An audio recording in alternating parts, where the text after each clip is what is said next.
Bonsoir YouTube. Ce soir, je vais vous présenter un couteau qui me plaît beaucoup. Un couteau qui est fabriqué en Europe, en Norvège. Et je parle de L. Sigmund. Il arrive dans ce boîte en carton, mais qui est très bien fait. Et aussi avec cette pièce,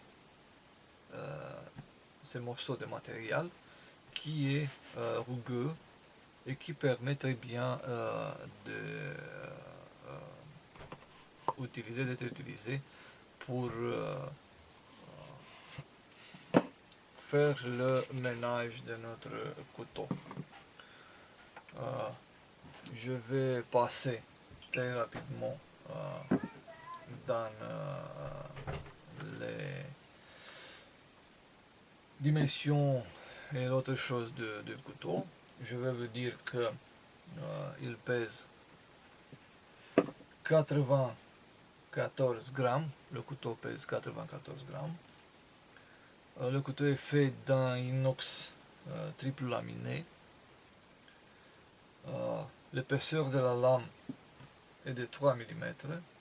La longueur de la lame est de 107 mm.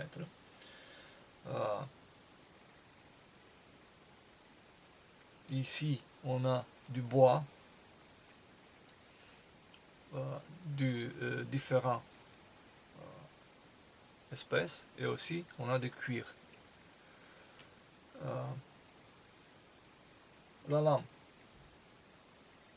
est d'une forme spécifique du peuple du Nord. Les moutures est scandinave et par lamination, on a réussi d'avoir un acier qui est très très dur mais cassant au centre, qui est utilisé pour couper. Et pour éviter de casser cet acier, le producteur a ajouté dans l'extrémité deux pièces de acier qui est un peu mou, qui peut absorber les chocs. Et ensuite, le couteau devient un couteau qui a un tranchant très fort, très résistant, et qui coupe bien et qui maintient aussi très bien le tranchant. Mais on ne peut pas utiliser le dos de la lame avec une ferrocerium parce que on ne peut pas frotter métal sur métal, parce que nous risquons de obtenir pratiquement 3 lames au lieu de 1. Et alors, on ne peut pas l'utiliser pour gratter des wood. On ne peut pas utiliser le couteau pour obtenir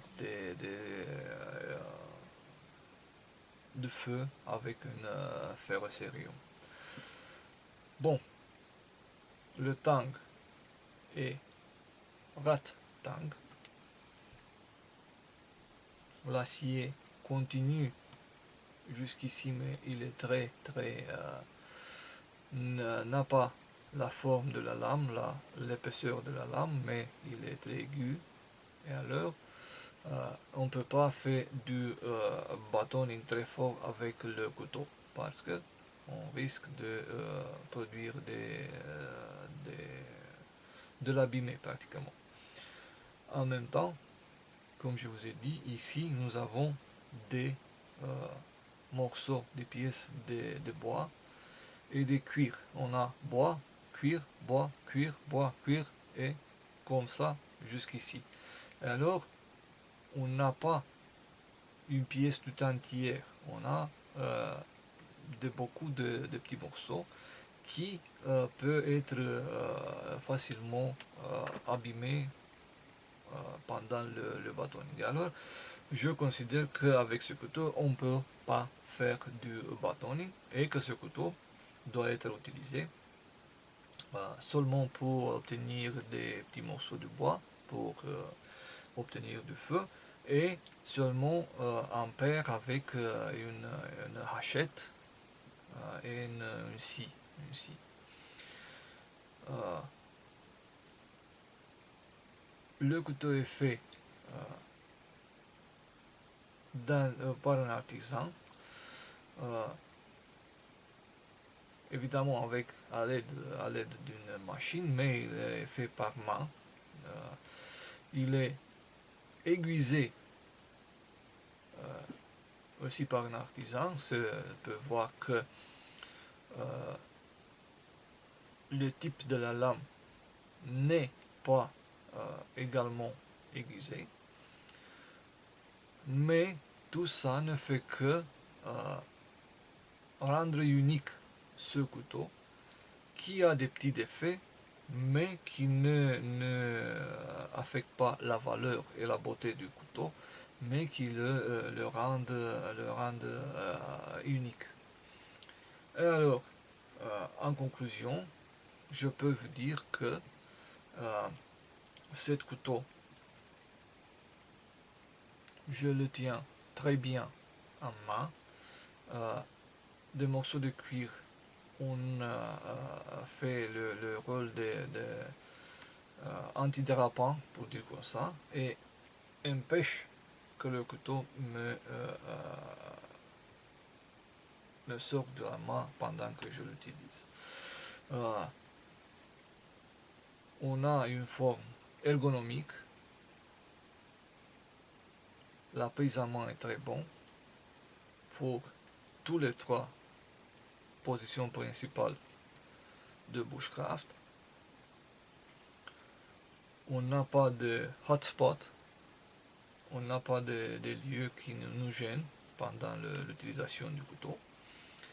Et en même temps, les petits morceaux de cuir ont le rôle de frein parce que le couteau reste dans l'étui seulement par la friction, par l'aide de la friction. Le couteau reste très bien dans l'étui, il est silencieux et les morceaux de cuir aident à retenir le couteau à l'intérieur de l'étui. L'étui est dangler style, mais on le peut porter seulement verticalement sur la ceinture. C'est vrai, on peut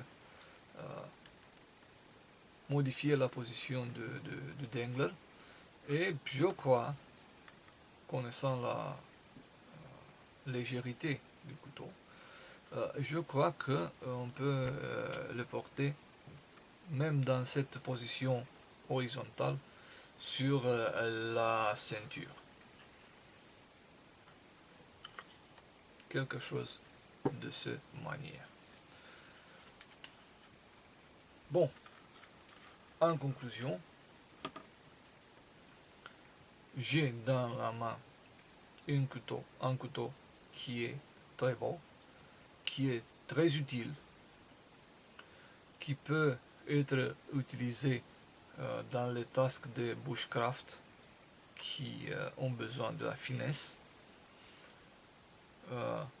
et aussi qui est fait d'un producteur fameux et reconnu pour faire des couteaux à la main. Et alors, cet couteau, c'est un couteau qui est hors de commun et qui n'aide à être un peu différent avec nos amis.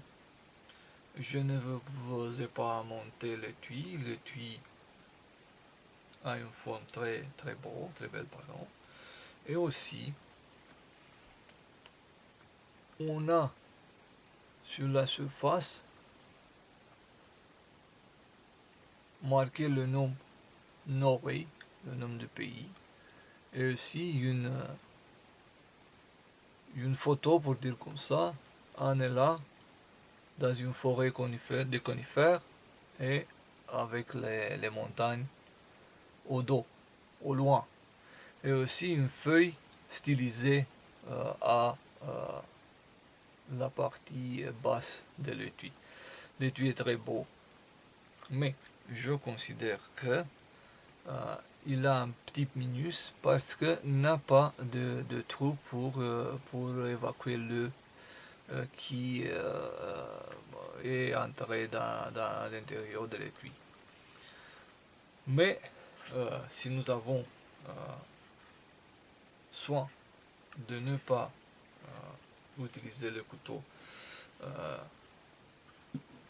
dans circonstances qui peuvent favoriser l'eau d'entrer dans l'étui, je crois que tout ça va s'arranger très bien. Je considère que ce couteau est un couteau très bon. Et aussi, je vais vous montrer ce qu'il peut faire dans le bois. Alors, je vous souhaite bonsoir et une bonne semaine à tous.